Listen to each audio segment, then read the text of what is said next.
Mr. Barnes, and then followed by Ms. Malone. I'm Paul Barnes. I was one of the founders of Citizens for Phoenix, and our group came together in response to the havoc that was created by the budget cuts on January 28, and then also in acknowledgement of the food tax that was passed on the 2nd of February. Our group came together not as a group of desperate people, but as a group of people that wanted to work together. We wanted to work in harmony, and I think we've accomplished that. Mark Spencer was at our initial organization meeting, as were over 30 neighborhood leaders. And that's how we have proceeded. And I think you will see that Greta Rogers' gracious testimony is moot and on the point, and that's reflective of the cooperation that this group tried to establish. We had a 4-point program. That program was substantially backed at all of the 15 city council meetings, or rather the budget meetings. It was also supported by over 1,000 petitions that we have submitted. And briefly, the program was as follows: eliminate cuts to boots on the street for public safety functions. Second, substantially reduce and or eliminate cuts for senior centers, community centers, recreation centers, libraries, PAC programs, and the arts centers.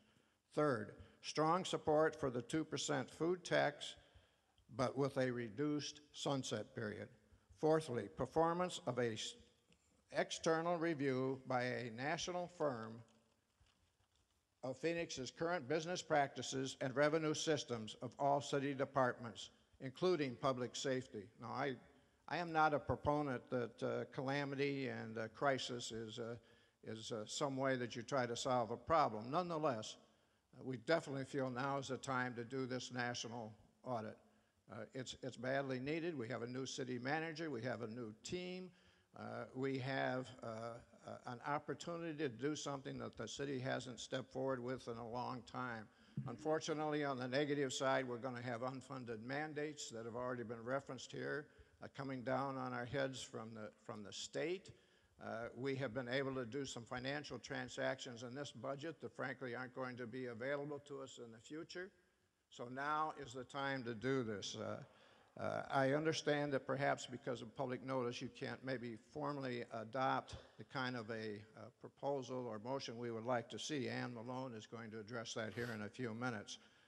But we definitely want to leave with the understanding that in fact there is going to be an external audit by a national firm, number one. And two, we would like the opportunity to readdress this sunset provision sometime within the next 90 days, and I would request that Ann Malone and myself be notified when that city council meeting takes place so we can be in attendance. Thank you. Thank you very much, sir. Ms. Malone, thank you very much for being here. Thank you, Mayor, Vice Mayor, Council, and staff, and especially to my councilman, Michael Johnson. Thank you very much for being here today, and you shouldn't be. My name is Ann Malone, and I am a co-founder of Citizens for Phoenix and also a community activist in other areas that you're familiar with.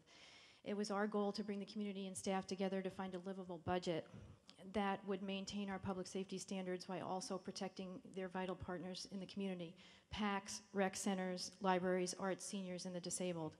I believe we have worked to the best of all of our abilities during this critical time in the city. While not able to restore all of these programs and services, I believe we have worked together.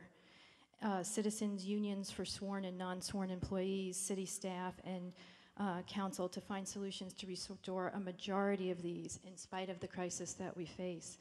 We ask you to approve the budget today and give funds that are provided in the current budget proposal to the external audit that we have requested.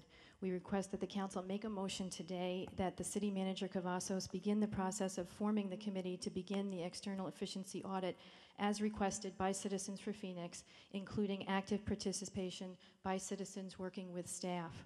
As for our sunset proposal, we will look forward to hearing the city manager's study report and would ask again that this report be given within the next 60 days at a maximum.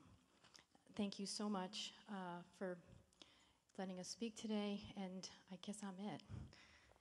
Thank you. Tag, right?